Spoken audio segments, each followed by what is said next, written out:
राजस्थान के बागी विधायकों का पार्टी को अल्टीमेटम। सचिन पायलट को क्यों नहीं देंगे समर्थन? अब किसको सीएम बनाने की उठी मांग?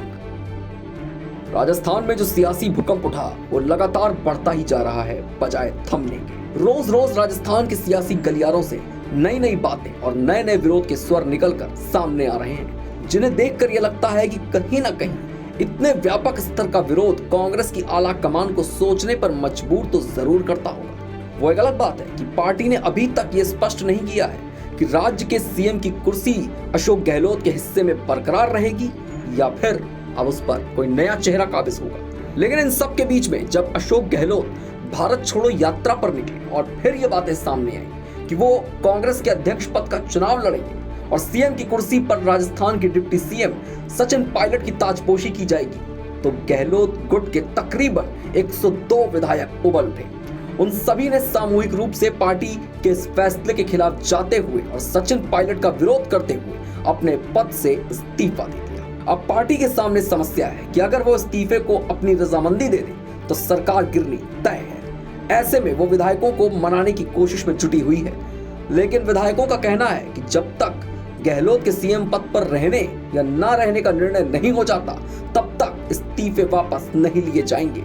पार्टी उन्हें भरोसे में लिए बिना सचिन पायलट पर कोई फैसला नहीं ले सकती है। साथ ही उनका कहना है कि अगर पार्टी को दूसरा सीएम बनाना ही है तो वो गहलोत गुट के किसी भी विधायक को सीएम की कुर्सी दे सकती है। कांग्रेस अध्यक्ष के चुनाव में पार्टी हाईकमान अशोक गहलोत के नाम पर विचार कर रही थी। ऐसे में उनकी जगह राजस्थान के सीएम पद पर सचिन पायलट को बैठाने की चर्चाएं तेज हो गई। इस संबंध में पार्टी की तरफ से मल्लिकार्जुन खड़गे और अजय माकन को जयपुर भेजा गया था। दोनों ऑब्जर्वर को विधायक दल की बैठक लेनी थी, लेकिन उससे पहले ही एक बड़ा ट्विस्ट आया।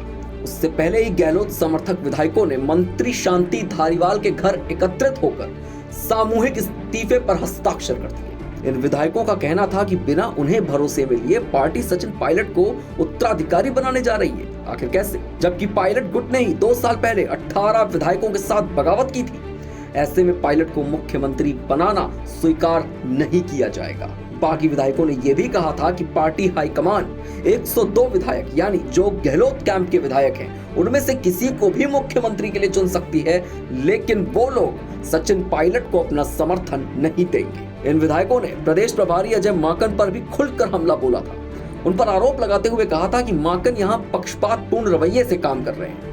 वो जयपुर में एक एजेंडे के साथ आए हैं और पायलट को मुख्यमंत्री बनाना चाहते हैं। माकन विधायकों को कन्विंस भी करने में जुटे हुए हैं, लेकिन कुछ खास फायदा होता हुआ नजर नहीं आ रहा। हालांकि बाद में कांग्रेस हाईकमान ने इस पूरे मामले में पर्यवेक्षकों से रिपोर्ट तलब की और 3 विधायकों को नोटिस जारी किया गया, जबकि गहलोत को इस पूरे मामले से क्लीन चिट दे दी गई। पार्टी महासचिव केसी वेणुगोपाल ने कहा था कि राजस्थान के मसले पर कांग्रेस अध्यक्ष 30 सितंबर के बाद फैसला लेंगे, यानी अशोक गहलोत सीएम रहेंगे या नहीं रहेंगे, इस पूरे मसले पर सोनिया गांधी का अंतिम निर्णय 30 सितंबर को आना था। गुरुवार शाम ही सचिन पायलट ने भी सोनिया गांधी से मुलाकात की थी और राजस्थान के घटनाक्रम से उन्हें अवगत कराया था। आगे क्या होता है ये देखने वाली बात है। ऐसी और भी खबरों के लिए जुड़े रहिए हमारे साथ और देखते रहिए वन इंडिया हिंदी।